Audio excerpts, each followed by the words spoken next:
Welcome, dear learners. I am Saklen Shah, your language tutor. I hope you know me if you have been my viewer. If not, then you just know now that my name is Saklen Shah. I am your language tutor. Alright, so आज हम एक नई journey start करने वाले हैं. We are gonna study language philosophy. Okay? We are going to study language philosophy, and I'm going to create an entire playlist of language philosophy. Okay, so let me just tell you how we are going to do that. ठीक है जी. हम language philosophy में आज के इस पहले lecture में कुछ बेसिक कॉन्सेप्ट्स पढ़ेंगे, कुछ बेसिक फ़िलोसफीज़ देखेंगे जो कि लैंग्वेज के बारे में हैं. इसके बाद हम क्या करेंगे कि हम एक एक फ़िलोसोफर को लेंगे और फिर हम उसकी फ़िलोसफी को डिटेल में पढ़ेंगे. व्हेन आई से उसकी फ़िलोसफी को, इट मीन्स कि उस फ़िलोसोफर की लैंग्वेज फ़िलोसफी को.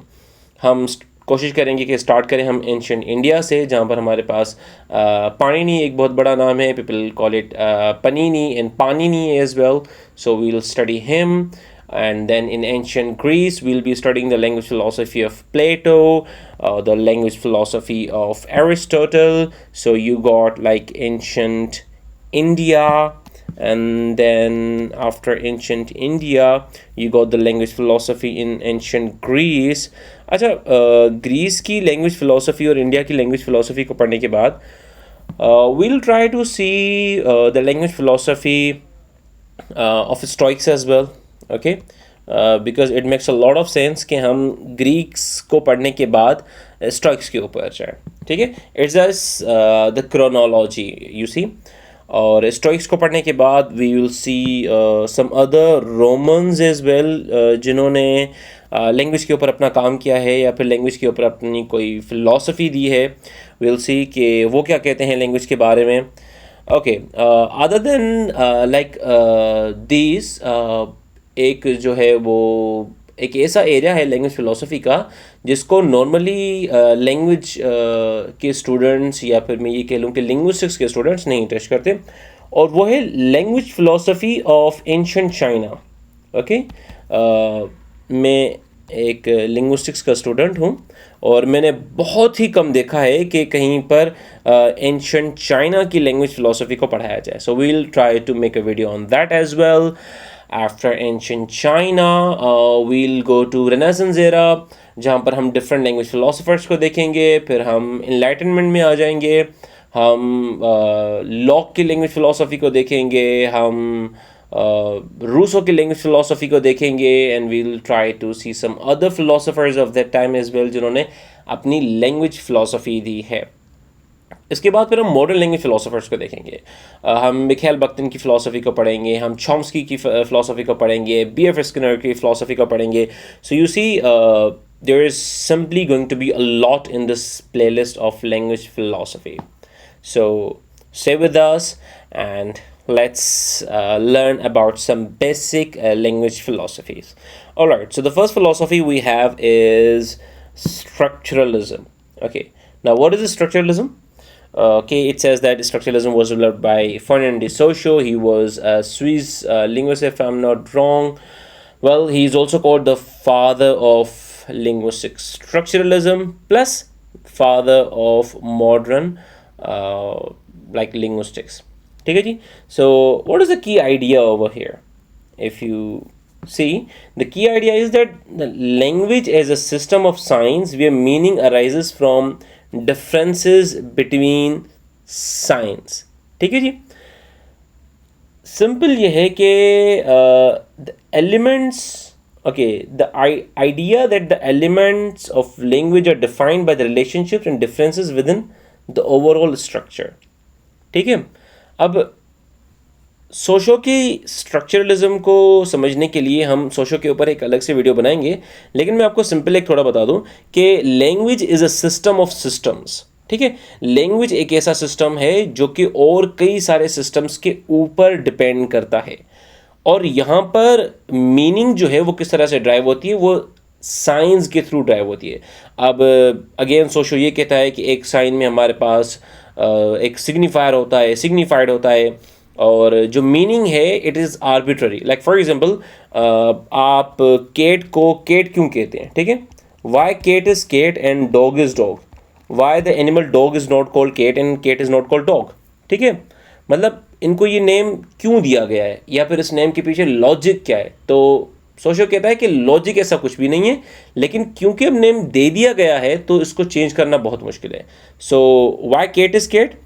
Cat is cat because cat is not dog, and dog is dog because dog is not cat, because dog is not a horse, because it is different than them. So meaning arises from difference between signs. अब एक sign again depend करती है signifier और signified के ऊपर. This is a complex concept, we will study later on. Then we have generative grammar. Chomsky ये कहता है कि भाई आप जो है ना एक इनेट लिंग्विस्टिक कैपेबिलिटी है इंसानों में जो इंसानों को एबल करती है ताकि हम इनफाइनाइट नंबर ऑफ सेंटेंसेस बना सकें. Like simple you see, grammar हमारे पास लिमिटेड है, हमारे पास लैंग्वेज के प्रिस्क्रिप्टिव रूल्स लिमिटेड हैं, और हमारे पास ऑब्वियसली वैसे तो हम कहते हैं कि वोकेबलरी बहुत वास्ट है, लेकिन किसी भी एक इंसान की वोकेबलरी लिमिटेड होती है. उस लिमिटेड वोकेबलरी को यूज़ करते हुए, उन लिमिटेड स्ट्रक्चर्स को यूज़ करते हुए हम अनलिमिटेड सेंटेंसेस बना सकते हैं. Like we have got finite set of elements, and using those finite set of elements we can literally create infinite number of sentences against according to Chomsky. So this concept is called generativism or generative grammar. और ऐसा क्यों होता है, इंसानों में से कौन सी चीज़ है.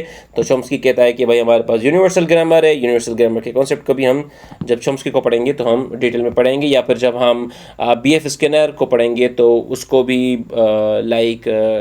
उसकी क्रिटिक में भी हम यूनिवर्सल ग्रामर के रेफरेंसेस देंगे. Again then we have pragmatics. Pragmatics ये कहती है कि भाई लैंग्वेज जो है वो सिर्फ वर्ड्स में नहीं होती, लैंग्वेज कॉन्टेक्स्ट में होती है. अब वो कॉन्टेक्स्ट सोशल, कल्चरल, सिचुएशनल कोई भी हो सकता है. सिंपल ये है कि भाई आप जो है ना वो लिटरल मीनिंग ना लो वर्ड्स की, कभी कभार लिटरल मीनिंग ले भी सकते हैं, लेकिन मोस्ट ऑफ द टाइम्स जो मीनिंग होती है वो कॉन्टेक्स्ट में होती है. Okay, and then we have this speech act theory. Speech act theory simply ये कहती है कि the performative function of language in communication, ठीक है. Like it simply examines how utterances perform actions, ठीक है. लाइक एक promise, now making a promise is sort of an action, but you do that bye using language. Order करना, request करना. तो ये जो स्पीच एक्ट्स हैं वो किस तरह से हो रहे हैं. This is a theory, there is some philosophy behind that as well. Then we have deconstruction. अच्छा, ये डीकंस्ट्रक्शन या फिर deconstructionism, I would suggest you to go with the word deconstructionism. This is the concept introduced by Derrida. अच्छा, Derrida ने deconstructionism को एक बहुत ही wide perspective में दिया है, हम उसका लैंग्वेज पर्सपेक्टिव देखेंगे. सो डेरिडा के डीकंस्ट्रक्शनिज्म को ना आप कनेक्ट करें पोस्ट स्ट्रक्चरलिज्म से, पोस्ट मॉडर्निज्म से. So you would come to know a lot. अब जैसे स्ट्रक्चरलिज्म में हम ये पढ़ते हैं कि लैंग्वेज एक सिस्टम है जो कि स्ट्रक्चर्स का बना हुआ है, जो कि सिस्टम्स का बना हुआ है, ठीक है. डीकंस्ट्रक्शनिज्म में हम क्या कहते हैं कि हम चीज़ों को तोड़ कर पढ़ते हैं, ठीक है. So meaning is always deferred. You see, meaning is always deferred and constructed through a way of differences, ठीक है. What does it do? It analyses the inherent instability coordinations within text. हम structuralism में stability को देखते हैं, यहाँ पर instability को देखते हैं. आई नो थोड़ा कंफ्यूजिंग होगा, बेयर विद मी. हम डेरिडा के ऊपर एक पूरी वीडियो भी करेंगे जहाँ पर हम उसकी डीकंस्ट्रक्शनिज्म के कॉन्सेप्ट्स को और डेरिडा की दूसरी भी लैंग्वेज फिलोसफीज़ को डिटेल में देखेंगे. Okay, then we have very interesting concept of behaviorism. So what is behaviorism? ये BF स्किनर ने दिया था. वो एक साइकोलॉजिस्ट था, लेकिन उसने लैंग्वेज फिलोसफी भी अपनी दी है और ये बहुत मशहूर है. BF स्किनर इज़ रियली मशहूर, ठीक है, इन लिंग्विस्टिक्स. ओके, ये कहता है कि आपकी जो लैंग्वेज है ना वो आप इन्वायरमेंट से सीखते हो. लैंग्वेज आप इन्वायरमेंट से सीखते हो. यानी कि इंसान जो है वो इन्वायरमेंट से लैंग्वेज सीखता है। फिर इसको निगेट करता है मिस्टर नॉम चॉम्स्की अपने नेटिविज्म के कॉन्सेप्ट में। वो कहता है कि नहीं भाई, ह्यूमंस जो है ना उनके पास इनहेरेंट लैंग्वेज फैकल्टी है जिसकी वजह से वो लैंग्वेज सीखते हैं। Okay, moving ahead, there is like ordinary language philosophy. अब ऑर्डिनरी लैंग्वेज फिलोसफी सिंपल ये है कि हम जो है ना वो काफ़ी फ़िलोसॉफिकल क्वेश्चंस इसलिए आंसर नहीं कर पाते क्योंकि हम उनको आइडियल लैंग्वेज में ढूंढ रहे होते हैं, जबकि वो ऑर्डिनरी लैंग्वेज से सारी मिसअंडरस्टैंडिंग्स अराइज होती हैं। सो ऑर्डिनरी लैंग्वेज फिलोसफी का मतलब ये है कि आप भाई क्या करो, आप एवरीडे लैंग्वेज को एनालाइज करो ताकि आप फिलोसॉफिकल कन्फ्यूजन्स को सॉल्व कर सको। आपने सॉल्व क्या करनी है, फिलोसॉफिकल कन्फ्यूजन्स अबाउट लैंग्वेज, और वो आप कैसे कर सकते हो, by analysing everyday language use. ठीक है। Okay, then we have semiotics. Again यहाँ पर हम जो है वो फर्डिनेंड डिसोशो को भी देखेंगे, हम चार्ल्स पियर्स को भी देखेंगे। Again this is the study of science. Science again वही फिर स्ट्रक्चरलिज्म से इसका भी कनेक्शन बन जाता है। It's a science function within systems to create meaning. ये मैंने आपको बताया था, एक साइन जो है वो सिग्निफायर और सिग्निफाइड के ऊपर डिपेंड करता है। सिग्निफायर एक वर्ड हो सकता है और सिग्निफाइड वो कॉन्सेप्ट हो सकता है। फॉर एग्जांपल हम कहते हैं जब हॉर्स, तो ये जो वर्ड है हॉर्स ये सिग्निफायर है, और जैसे ही हम हॉर्स का वर्ड यूज़ करते हैं तो हॉर्स का कॉन्सेप्ट हमारे माइंड में आता है, वो कॉन्सेप्ट सिग्निफाइड है। Alright, okay, then there is critical theory, one of my favorite concepts, critical theory Frankfurt school से ये ओरिजिनेट करती है, और ये लैंग्वेज, डिस्कोर्स, पावर, इन सारी चीज़ों को रिलेट करती है। सिंपल बात ये है कि ये कहना क्या चाहते हैं, ये कहते हैं कि भाई language is a tool of ideology and social control. ये काफ़ी हद तक आप ये कह सकते हो कि एक तरह से ये मार्क्सिस्ट पर्सपेक्टिव ऑफ लैंग्वेज है। ठीक है, एक तरह से, क्योंकि इसमें वही जो है ना हम ये देखते हैं कि एक ऐसी क्लास है जो कि आइडियोलॉजी को, जो कि सोशल कंट्रोल भी चाहती है, जो आइडियोलॉजी को कंट्रोल करती है, जो कि एक तरह की आइडेंटिटी दूसरों को देना चाहती है, and they do it by using language as a tool.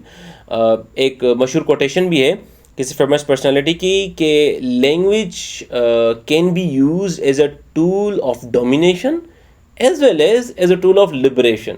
यानी कि लैंग्वेज को आप यूज़ कर सकते हो अपने जो है वो पर्पसेस के लिए, आप उसको as a tool of liberation इस्तेमाल करो, या फिर एज अ टूल ऑफ आप उसको लाइक डोमिनेशन इस्तेमाल करो। It's up to you.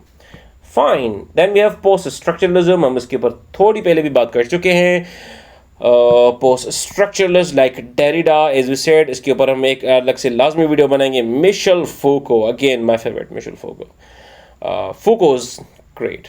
ठीक है, पोस्ट स्ट्रक्चरलिज्म क्या कहती है, it focus on fluid and unstable nature of meaning and relationship between language and power. Again fine, देखें जब भी ना फूको का नाम आ जाए तो कुछ चीज़ें माइंड में रखनी है। कौन सी चीज़ें माइंड में रखनी है भाई, फूको का जहाँ पर भी नाम आ गया ना, तो सबसे पहले आपने माइंड में रखना है कि भाई ये फूको है तो ये पावर के बारे में तो बात करेगा ही करेगा। ठीक है, और फिर अगर हम उसकी लैंग्वेज फिलोसफी की बात करते हैं तो फिर ये डिस्कोर्स की बात करेगा। ठीक है, यानी कि ये बात करेगा कि पावर, डिस्कोर्स, ये चीज़ें किस तरह से लिंक करती हैं। अब ये हमें पता है कि डिस्कोर्स जो है वो language beyond the level of sentence होती है। ये डिस्कोर्स स्पोकन भी हो सकता है, ये डिस्कोर्स रिटन भी हो सकता है। ठीक है जी, तो सिंपली वो ये बताता है कि टेक्स्ट और पावर का क्या रिलेशनशिप है and so on. This is about Foucault. अच्छा, पोस्ट स्ट्रक्चरलिज्म जो है ये कहती है कि भाई सिंपल के लैंग्वेज जो है वो किस तरह से कंस्ट्रक्ट करती है, या फिर वो किस तरह से डीकंस्ट्रक्ट करती है। ठीक है, मीनिंग एंड पावर को। So that's the subject of like post structuralism. Okay, ethnolinguistics, इसमें हम ये कहते हैं कि भाई किस तरह से लैंग्वेज जो है वो रिफ्लेक्शन है कल्चरल आइडेंटिटी की, और किस तरह से लैंग्वेज कंस्ट्रक्ट करती है कल्चरल आइडेंटिटी। मतलब लैंग्वेज जो है वो कल्चरल आइडेंटिटी को रिफ्लेक्ट भी करती है। एक बंदा अगर कोई बात कर रहा है तो उससे उसकी एथनिसिटी भी शो होती है, लेकिन वो जो उसकी एथनिसिटी है वो बना ही उसकी लैंग्वेज ने है। ठीक है, so this is a very beautiful concept. ठीक है, इसमें लैंग्वेज कल्चर का, लैंग्वेज एथनिसिटी का, इन सब चीज़ों का बहुत ज़्यादा रोल है। Okay, then we have phenomenology of language. What do we see over here? In phenomenology of language, we see language as a means of experiencing and articulating the world. ठीक है, what does this approach do? ये approach कहती है कि भाई आप language को ना एज ए लिव्ड एक्सपीरियंस लो, और ये देखो कि ह्यूमन कॉन्शियसनेस में उसका क्या किरदार है, किस तरह से लैंग्वेज ह्यूमन कॉन्शियसनेस को शेप कर रही है, एंड वाइस वर्सा।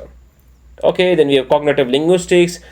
भाई कॉग्निटिव लिंग्विस्टिक्स सिंपली जो है ना वो आपको ये बोलेगी कि लैंग्वेज जो है ना it reflects patterns of thoughts and conceptualisation, यानी कि it would talk about the relationship between language and mental faculties, language and thought, and a lot of things. So these are like some philosophies and some theories, some basic concepts to start with the playlist of language philosophy.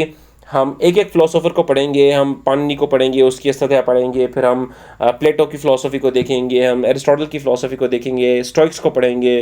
So we are gonna do really what good things over here. So I hope you will love this playlist. अगर आपको कभी भी इस channel से कोई भी फ़ायदा हुआ है, कोई भी एक वीडियो आपकी कभी काम आई है, तो प्लीज़ सब्सक्राइब के बटन पर हिट कर दें, वीडियो को लाइक कर दें, इससे हमारी रीच बढ़ती है। और अगर आप चैनल पर नए हैं तो चैनल को सब्सक्राइब करें और बेल आइकन को हिट कर दें। मिलते हैं आपसे अगली वीडियो में, तब तक अपना ख्याल रखिएगा and keep watching your language tutor. Thank you.